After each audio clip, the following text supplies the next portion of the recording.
तो आज के वीडियो में मैं लूँगा 5 क्वेश्चंस पिछले 1 हफ्ते में आए हुए कमेंट्स में से चूज़ करके इन 5 क्वेश्चंस को मैं आंसर करने की कोशिश करूँगा और साथ में आपके साथ में इनको कवर करने की कोशिश करेंगे। देखेंगे कि इसके आंसर हम कैसे खुद से निकाल सकते हैं। जैसा कि मैंने अपने कई वीडियोज़ में आपको बताया है कि मेरा फ़ोकस रहता है कि आप लोग खुद से इसके आंसर्स निकाल सकें रादर देन ये ढूँढने की कि कौन आपकी हेल्प कर सकता है। तो उसी तरीके से हम इन क्वेश्चंस को अप्रोच करेंगे। मेरा नाम है अमित, आप देख रहे हैं एवरी पैसा मैटर्स। तो चलिए वीडियो को शुरू करते हैं। सबसे पहला क्वेश्चन उठाते हैं राकेश अरोड़ा जी का, जो कहते हैं sir best long term income plan बताइए एज 44। देखिए राकेश जी, सबसे पहला क्वेश्चन यहाँ पे ये है कि एज आपकी करंट 44 है, मगर किस एज के अंदर आप रिटायरमेंट प्लानिंग के लिए सोच रहे हैं। अगर आप यूजुअली 60 ईयर की प्लानिंग के लिए सोच रहे हैं कि आप 60 ईयर्स के बाद रिटायर होते हैं, तो उसके साथ सेकंड क्वेश्चन हमारे पास आता है कि एक्चुअली में हमें मंथली इनकम चाहिए कितनी। वो हमारे पास कितनी इनकम चाहिए होगी आज की ड्यूरेशन में, उसको हम चेंज करके लेके जाएंगे कि उस टाइम पे यानी कि ऐसे 16 साल बाद उस पर्टिकुलर इनकम की वैल्यू क्या होगी, क्योंकि इन्फ्लेशन से आपको उस वैल्यू को एडजस्ट करना है। उसके बाद आप ये वैल्यू निकालेंगे कि आपको एक्चुअली में कितना कॉर्पस इकट्ठा होना चाहिए, यानी कि कितना टोटल अमाउंट इकट्ठा होना चाहिए जिसके बेस पे आप ये इनकम को जनरेट कर पाएँ, यानी कि कहाँ पे ऐसे इन्वेस्ट करें जहाँ ये इनकम जनरेट हो पाए। यूजुअली आपको अगर सेफेस्ट बेट्स में जाना है तो आप जा सकते हैं उस टाइम पे प्रधानमंत्री वया वंदना योजना में, सीनियर सिटीजन सेविंग स्कीम में, मंथली इनकम प्लान में, जहाँ से आपको रेगुलर इनकम आती रहेगी और वो रिलेटिवली सेफ भी हैं।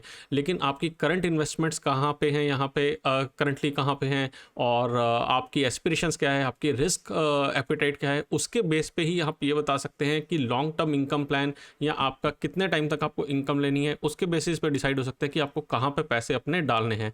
तो आपको इसके लिए थोड़ी सी और इन्फॉर्मेशन की ज़रूरत होगी, तो मैं सजेस्ट करूंगा आप किसी फाइनेंशियल प्लानर से डिस्कस करें। लेकिन इंश्योरेंस को एज एन इन्वेस्टमेंट मत देखिए। अगर आप इंश्योरेंस ले रहे हैं तो उसका पर्पस आप सिर्फ अपने लाइफ के कवर को करने के लिए ही रखें, या फिर अपने लव्ड वंस को कवर, आपको उनको पैसा मिल सके आपकी एब्सेंस में, सिर्फ इसी चीज़ का फोकस रखिए।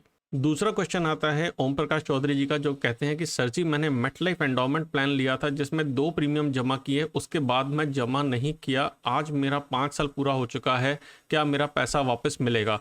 तो चलिए इसके ऊपर एक नज़र डालते हैं कि ये प्लान क्या कहता है और उसके हिसाब से हमारे पास क्या वैल्यू हमें मिलनी चाहिए। तो ये है पीएनबी मेटलाइफ का गारंटेड इनकम प्लान।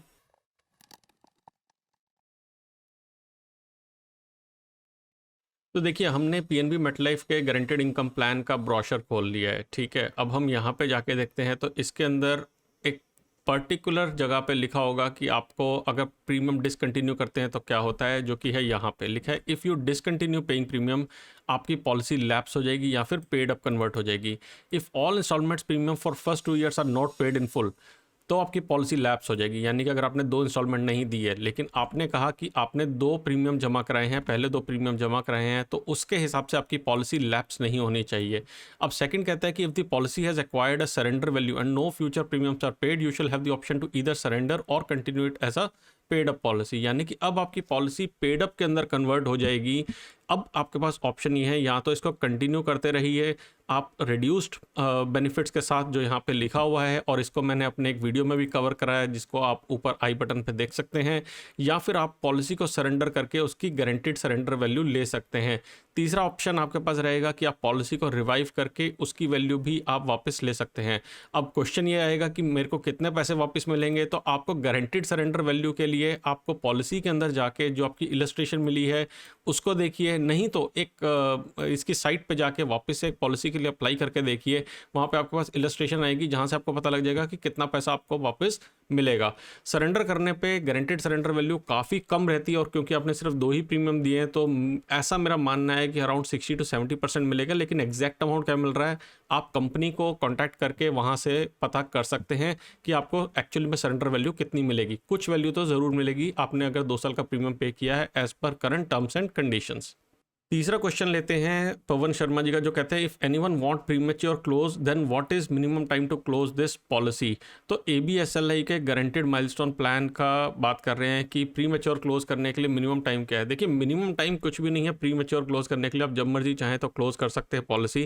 क्वेश्चन शायद ये भी साथ में होता है लोगों का कि मुझे पैसे कब कितने वापस मिल रहे हैं, जो कि जैसे मैंने क्वेश्चन 2 में कवर किया है कि डिपेंड करेगा आपने कितना प्रीमियम इसके अंदर पे किया है, कितना नहीं किया है। पॉलिसी को प्रीमेच्योर क्लोज करने के टाइम पे आपके पास दो ऑप्शन रहते हैं, या तो आप पूरा का पूरा पैसा वापस निकाल लीजिए, यानी कि पॉलिसी को सरेंडर कर लीजिए, जिस केस में आपको guaranteed surrender value plus additional benefit अगर कुछ होंगे तो वो मिल सकते हैं। और दूसरा उसके साथ पार्ट ये है कि आप पॉलिसी को पेड अप में कन्वर्ट करवा के, जैसे मैंने पिछले क्वेश्चन में आंसर दिया, आप कंटिन्यू कर सकते हैं। चलिए इसमें देखते हैं ABSLI की गारंटेड इनकम प्लान के अंदर, गारंटेड माइलस्टोन प्लान में आपको क्या ऑप्शन होती हैं।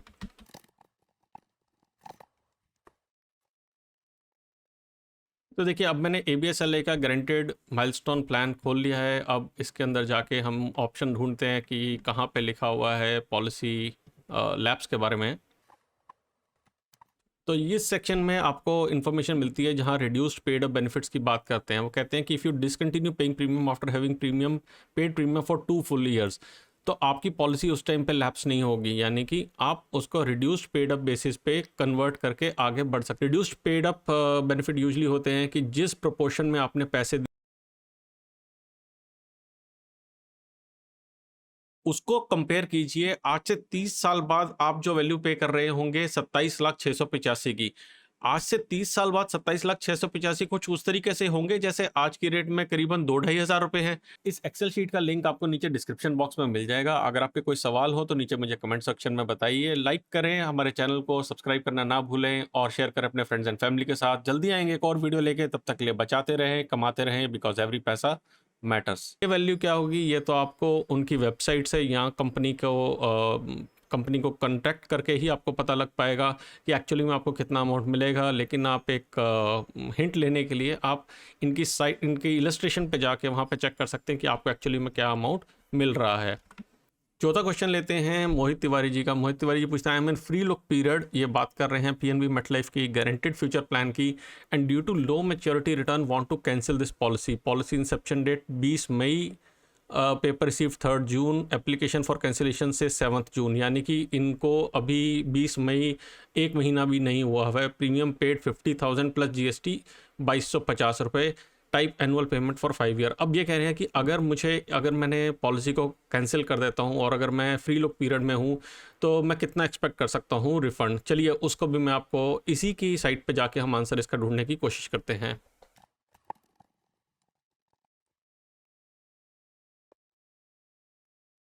तो देखिए, अब मैंने इसका ब्रोशर खोल लिया है और अब हम यहाँ पे लुकअप पीरियड को देखते हैं। तो हमारे पास आता है cancellation during free lookup period.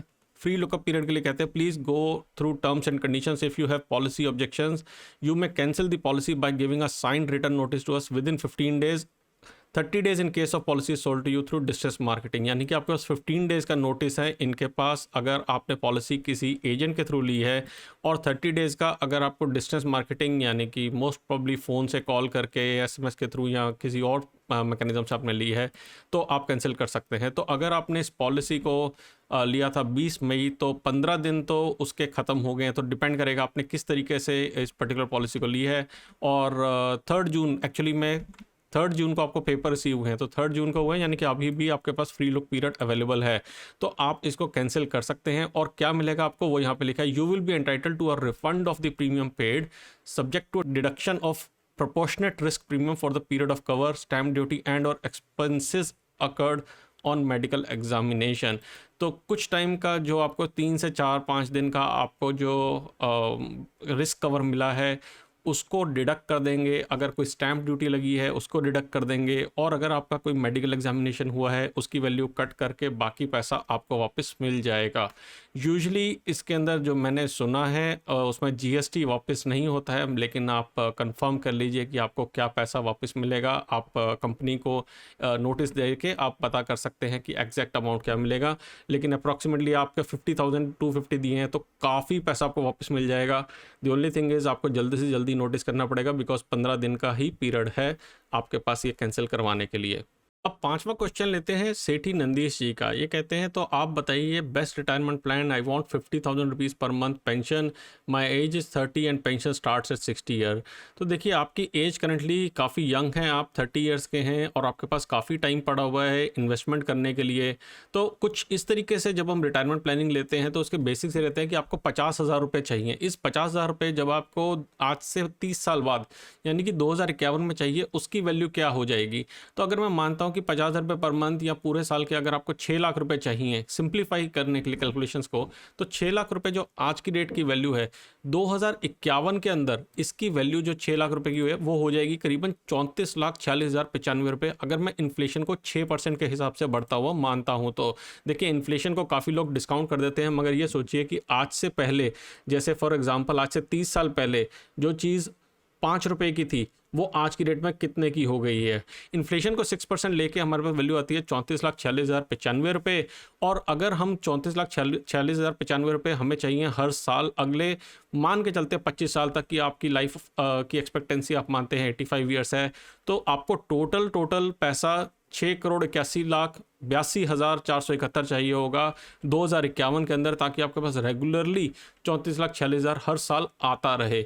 अब इस अमाउंट को कवर करने के लिए 6,81,00,000 अगर आपको चाहिए हर साल, तो आपके पास दो ऑप्शन है। या तो आप करंटली आप 2021 के अंदर 39,07,439 रुपये को 10% के हिसाब से इन्वेस्ट करें। अब 10% का क्या मतलब है?